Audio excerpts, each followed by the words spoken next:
Antioquia la más educada. Gobernación de Antioquia.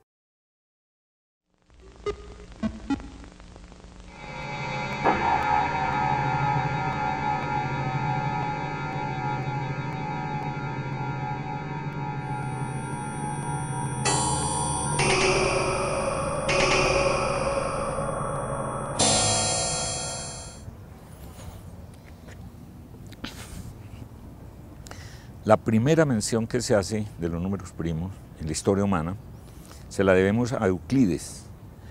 Aparece en su obra cumbre, Los Elementos, y la fecha es aproximadamente 300 años antes de Cristo, o sea, es de las obras más antiguas que se conocen en matemática. En esa obra no solamente define los números primos, sino que también prueba los dos teoremas más importantes, que son infinitos y que todo número natural se puede descomponer de manera única en factores primos. Si recorremos la sucesión de números naturales, 1, 2, 3, 4, encontramos los primeros primos.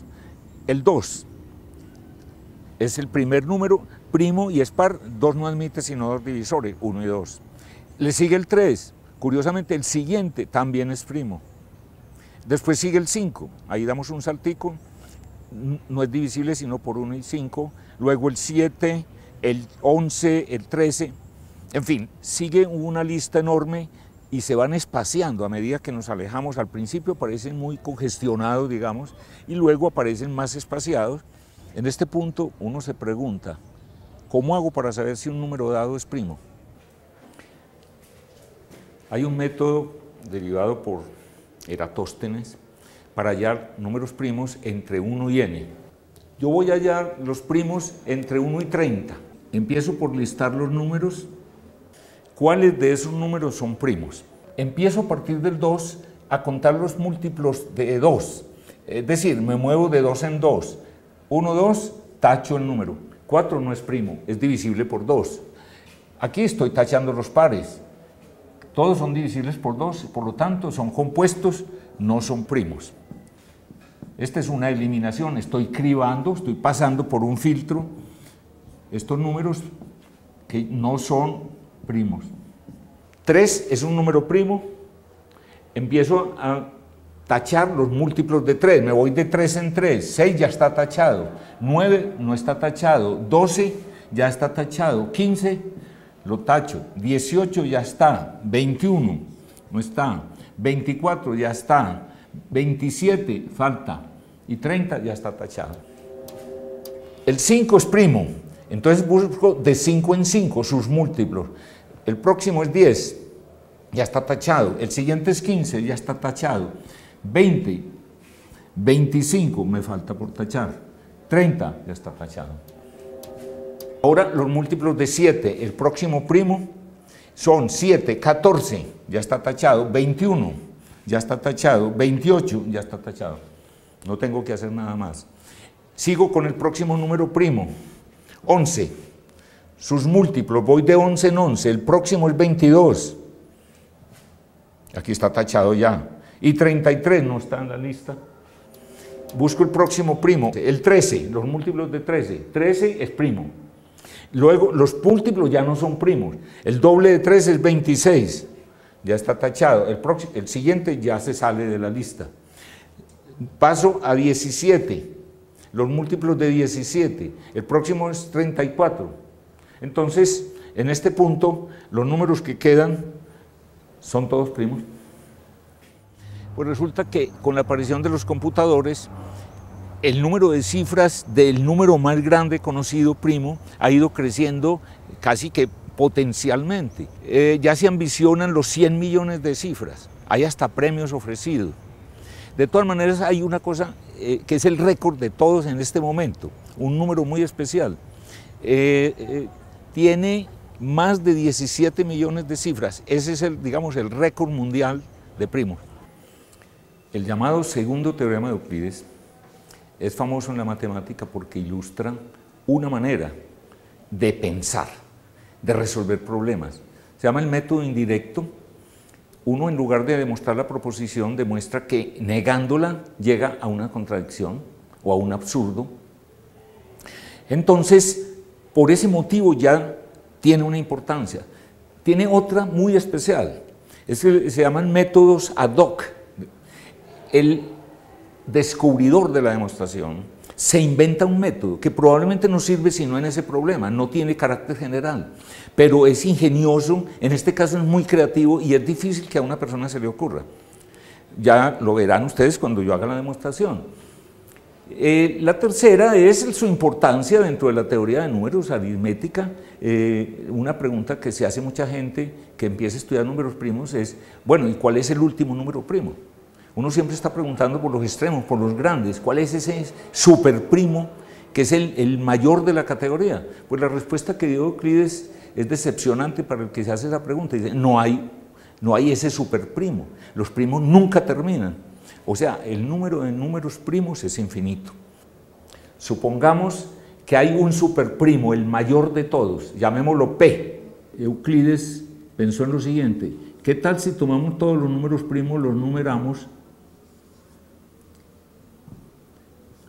hasta llegar a ese superprimo, el último? Aquí está la lista, estaría en la lista si admitimos que es finito el número de números primos.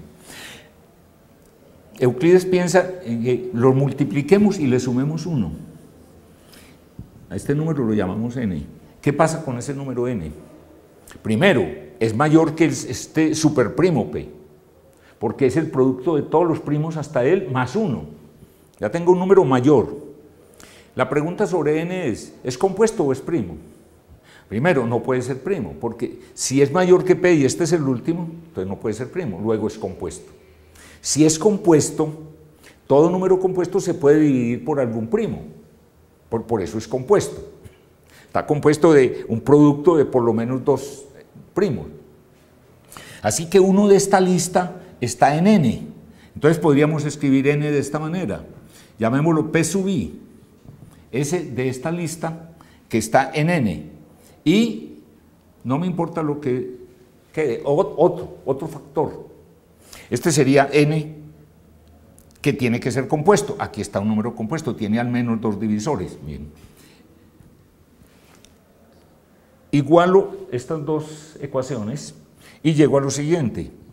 P sub i k es igual a esta lista, este producto,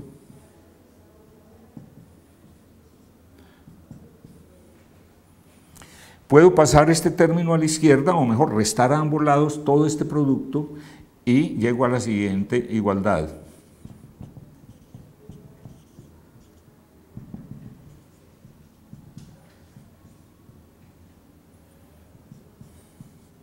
Esta diferencia sería igual a 1. Como P sub i está en esta lista, es uno de los primos, lo saco factor común. ¿Y qué me queda? Me queda esta lista P sub 1, P sub 2, por aquí está P sub i menos 1, no está, P sub i lo saqué, P sub i más 1, el que le sigue, siguen otros factores, P sub n menos 1, P igual a 1. Miren lo que se ha formado, cierro paréntesis. Entonces, P sub i dividía 1. Es un primo que divide a 1. Ese es imposible. 1 no admite sino como divisor a 1. Llegó a una contradicción. Mire, esta ecuación es una contradicción que resulta de admitir que hay un primo máximo y formar este número. Lo genial de esta demostración es esta idea que hay aquí. Esta es la idea que a uno difícilmente se le ocurre. Suponer que hay un último y multiplicarlos y sumarles 1. De ahí resulta inmediatamente la contradicción. En consecuencia, los números primos no puede ser finito, no puede haber uno, el máximo de todos. Eso es lo que queríamos probar.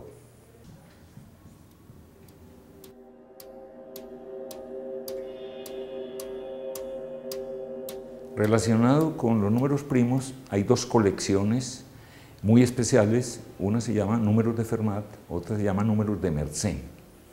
Vamos a mirar los números de Fermat. Se construyen con esta fórmula. El enésimo está dado por 2 elevado a la 2 elevado a la n más 1. Podemos enumerar los primeros. El primero cambiamos n por 1, queda 2 a la 2 más 1, es 5. El segundo número de Fermat, cambio n por 2, me queda 2 al cuadrado es 4, 2 a la cuarta es 16 más 1, 17. El tercero, elevo 2 a la cubo, 2 a la 8, da 256, más 1, 257. El cuarto, le doy el valor 4, me queda 2 a la 4 que es 16, 2 a la 16 más 1 es el número 42, 94, 96, 72, 97 y sigue creciendo de una manera astronómica porque cada vez casi que se duplica el número de cifras hasta que Euler, con paciencia y papel y lápiz, demostró que F5 no era primo. Desapareció el encanto, digamos, de la sucesión de Fermat. Sin embargo, todavía tiene un encanto muy importante. Es la pregunta, ¿existen infinitos números en esa sucesión? Siempre que uno mencione números primos, hay que mencionar un personaje muy especial, Marin o Marin Mersenne.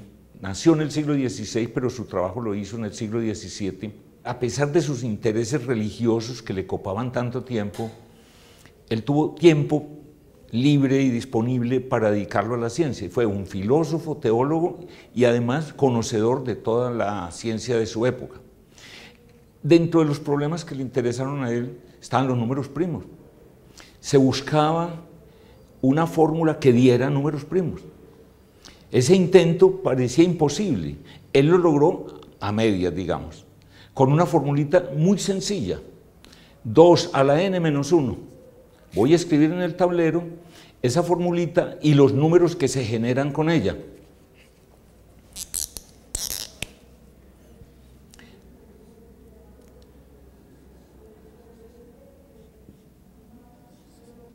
Esta es la fórmula, una potencia de 2 menos 1.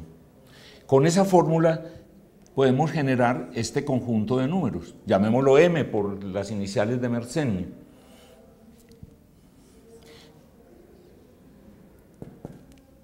Para n variando desde 1 hasta infinito, siguiendo la secuencia de los números naturales. Si empezamos por 1, tenemos 2 a la 1, que es 2 menos 1, 1. El siguiente número de Mersenne sería, para n igual 2, 2 a la 2 da 4 menos 1, 3. El siguiente, para 3 da 2 a la 3, 8 menos 1, 7. El siguiente es 2 a la 4, 16 menos 1, 15. Sigue el 64, van las potencias de 2. La que sigue de 32 sería 64 menos 1, 63. El doble de 64, que es el que sigue, sería 128 menos 1, 127. 256 es el que sigue menos 1, 255, etc. La fórmula no funciona perfectamente, no produce siempre números primos. El 1, que se excluyó, el 15 no es primo, pero vemos que aparecen dos primos. El 63 es un múltiplo de 3, queda eliminado. El 127 es primo. El 255 es múltiplo de 3, queda eliminado. En fin, el padre Mersenne con su fórmula logra obtener una buena secuencia de números primos. Y ya ese es un logro suficiente. Esa fórmula mágica que siempre de números primos realmente no existe, nadie la conoce por lo menos hasta el momento. Hay un teorema importante relacionado con estos números de Mersenne, que así se llaman, y es que si mn es primo, entonces n es primo,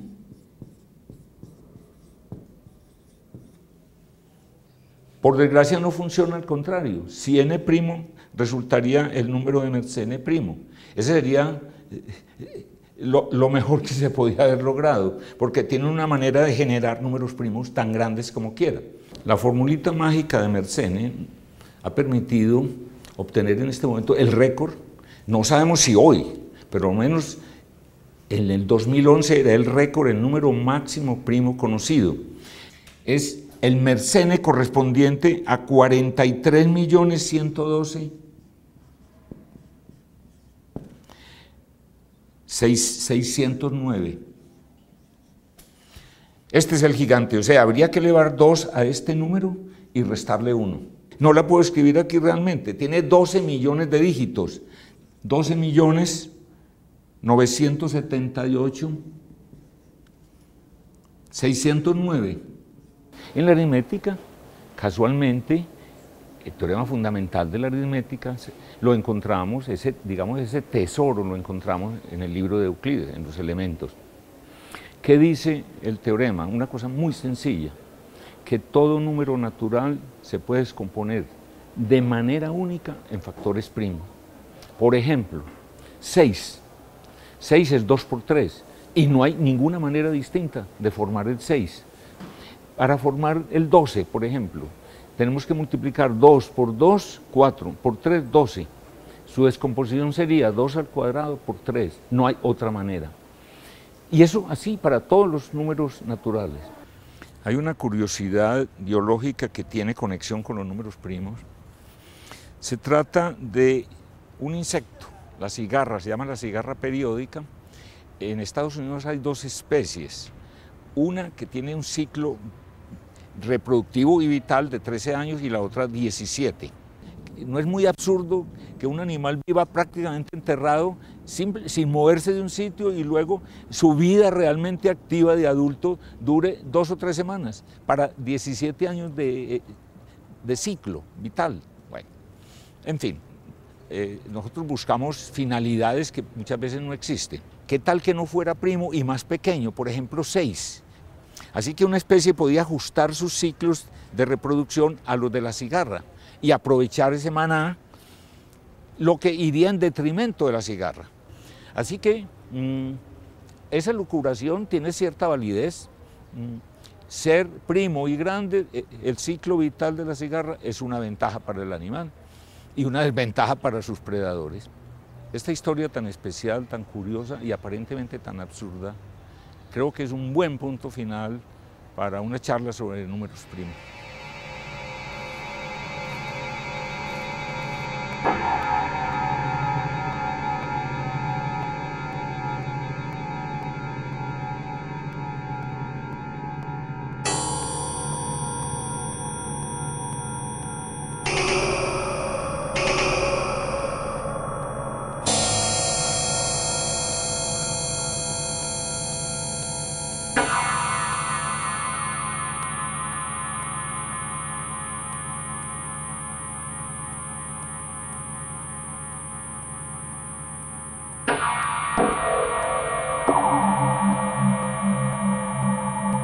Antioquia la más educada.